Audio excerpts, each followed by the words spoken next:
Hey, what's going on, guys? This is Steve Lane 25. I'm bringing you guys another update on Survivor Inside, but this one's a little different. It's not a full update, it's mainly just a tutorial about a thing in my actual game. So I'm going to be going over skills. I was requested to do a tutorial on skills, so I'm now doing it. So what we have here is the skills menu. As you can see, there are free branches, free starting, and then a whole bunch of locked ones below. If you look at this particular skill, it's called Sprint. It has a current tier of 0, and it has free tiers, each with a description on them. And at the bottom, you can see that skill points remaining is 12. If we slide over, this menu is fully navigational.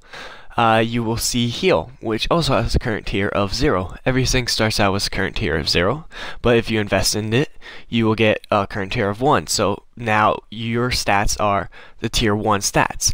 And if you look below it, I actually have access to these ones that I have gotten because I invested in them, but the ones below them are still locked.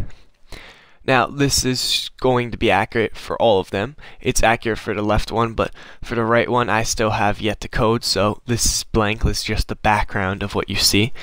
All the coding is in a separate brain, and the background is in a different brain, but I will get to that coding. But as you can see, I invested in 3 different skills, and it still will increase the tier. It's not the tier, but it will still increase the branch itself for unlocking, so you don't have to invest in a particular skill.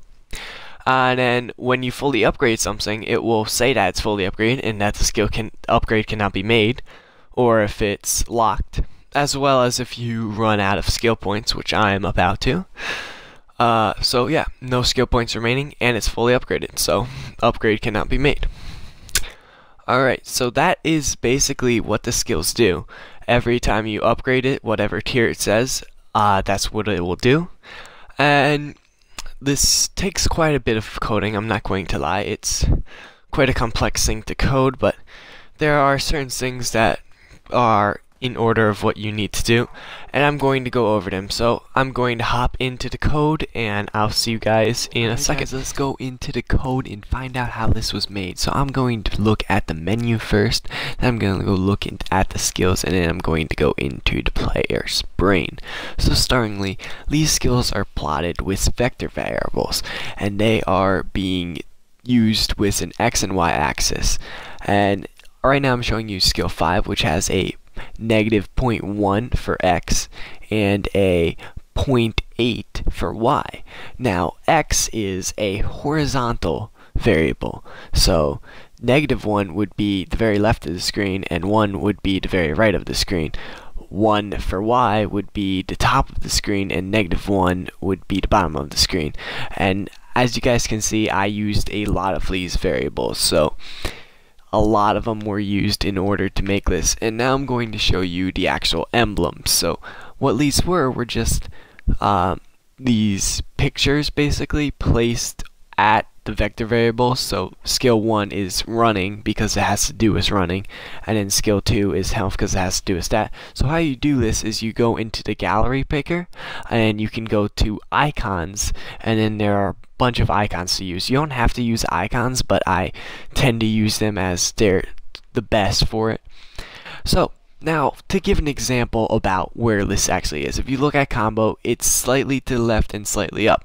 Now if we look at sprint, I didn't go over this, but you can sort of guess where this would be. I'd say it's a -3, -0.3 for the X value, and then for a Y value it'd be about a 0.8. So that's sort of how the plotting works. So that's how I made the actual skill tree, but I haven't shown how it functions. Alright, so now what I'm going to show you guys is how I have skills to be locked. They will appear gray, and it will say that it cannot be upgraded because it's being locked, while the white ones aren't showing that. So how I do this is I'm using these variables that when they will be activated when enough points are invested in a certain segment. So for the skill spent left, if that's greater than 1, then unlock tier 1 left is equal to true. This is changed with the numbers. So if you by one thing in the left column, that will increase the skill spent left. And then once that is high enough, it will unlock a boolean variable, and then I can use those variables in order to do the things with this. So if you look at scale 1 through 3, it's very simple, it's just a display. But now, this is what I was saying about the boolean variable. So you can see that it has a false and a true. Now for the false, I have it as this gray color. I've used gray and white here just so you can see, because they're actually custom colors, but that's not the actual code, that's just so you understand what those colors actually are. So when it's false, it's gray. So this is before you've invested enough money in it. Well, not money, but skill points spent in it to unlock it. So this is how I have displayed it. And I also have it functional, so if it's false, it's basically, it's coded so it knows that. Well, this was also true for the connector lines. So what I'm showing you guys is these boxes, and they have different height requirements, but as you can see, the same thing is happening with the false and true. So this is how I coded that. Okay, so we are now in a separate logic cube, and this logic cube has a brain with each page representing a skill. Now what I'm showing you guys is this little D-pad pressed in a direction is switching a page, and now what that is just moving the page over so it corresponds with the display that you're actually seeing. So if you press right, you're going to go right on the screen, so you're switching to that page. Now you press down and it should go to that page, because if you press down and you move over to a random skill that's like free over to the right or something like that, it's not going to correspond well. So that's what I'm primarily making sure happens.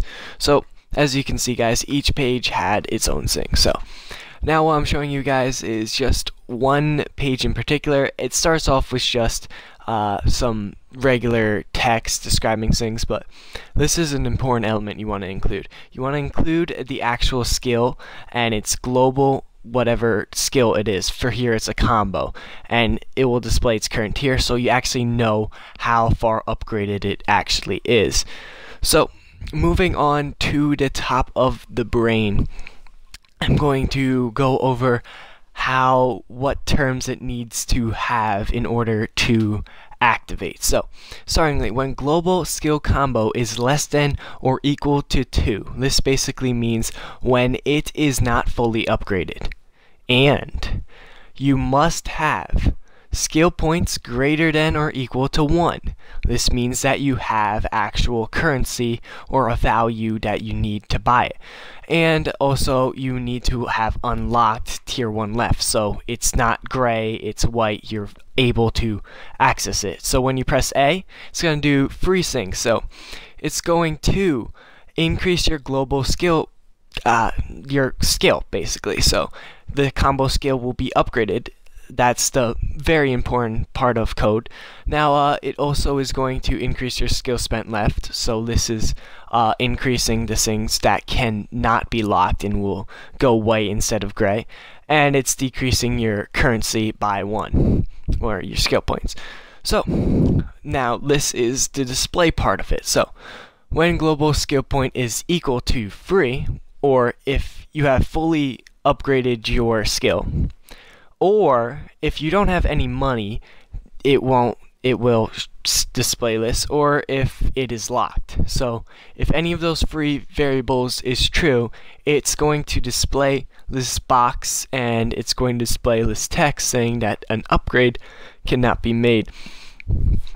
Now this is important as it's sort of a background. It doesn't specify on what upgrade cannot be made, and then the code below it is more specific. So as you can see here, we have global skill combo equal to 3, so that's fully upgraded. It will say that's fully upgraded. Skill points equals 0, no skill points remaining, so it just says no skill points remaining. And then when unlocked tier 1 left is false, it says the skill is locked. And I have that displayed at certain vectors that I've described what a vector is in previous or previously in the video. And list code is just continued on in different parts of the brain. It's a little bit different for number 1 as it doesn't have the locked variable as it's unlocked to begin with, but that is basically how that is coded in the brain. So now how is it implemented in the player? Well, we're about to find out. So let's go into the player's brain. Alright, in the player's brain, what you need to do is take the skill, and for this instance, I am using the skill combo, as I've been going through this one and sort of just explaining this one. So, what you do is set up 4 variables, or depending on how many upgrades you want, each when the specific skill, which it is, and then equal to 0.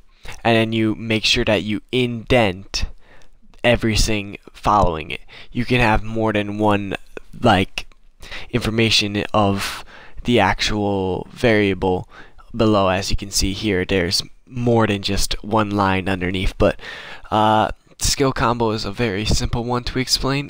Underneath it has when X is pressed and a little thing about stamina, but that's not that important. So it's going to attack light, and then as you can see, it just adds on different forms of attack as you increase in your skill. So that's just a basic way in which you just display it in your character, and then you just do this for each individual skill and you're all set. So I'm going to start to hop into game, and I'm going to show you that as its current tier is 0, you only do a light attack as expected.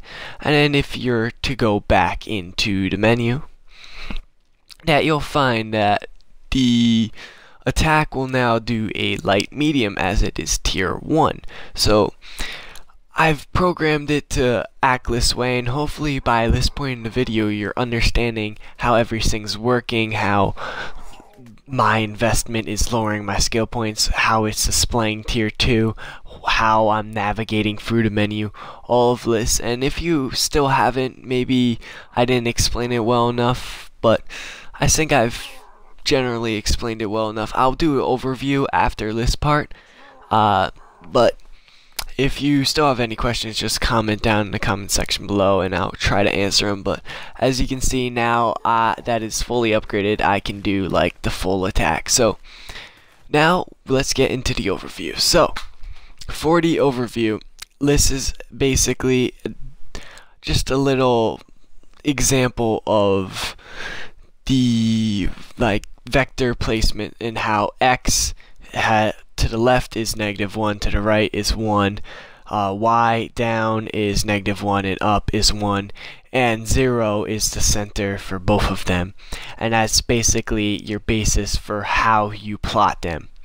And this is basically going over the global skills that are invested, and if it's greater than 2, which is just a random number that you pick, you can customize it how you want. Then you set a boolean equal to it, and that boolean is going to unlock its eligibility. So when it's equal to true, I'm displaying it as white, and when it's not, I'm displaying it as gray. This code is just an example code. It's not the actual code. It's a simplified version of what I've just explained through.